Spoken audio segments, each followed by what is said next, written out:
Kırgız Respublikasının Prezidenti Sadır Japarov oğlum. Sana жаңы жылдык каалоом бар. Компьютердей акылдуу башыңа, деңиздей терең акылыңа мен жүрөгүмүн түпкүрүнөн ыр жаздым. Өз энеңдей кабыл алып кой. Таштан ташка секирип, аккан суудай тунук болгон Садырым. Желбиреген желегиңдей ыйык болгон Садырым. Ак калпагың башыңа кийип жүргөн Садырым.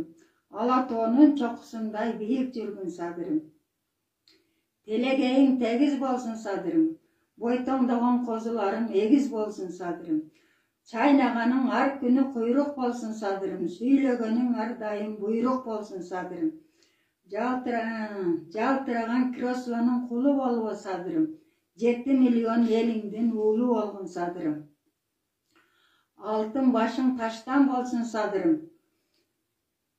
Кийип жүргөн ак калпагың башыңа калкан болсун Садырым деп сага каалоо айткан 9 баланын энеси 77 жаштагы Маразыкова Саадат энең. Базаркоргон шаары, Суу Башы айылы.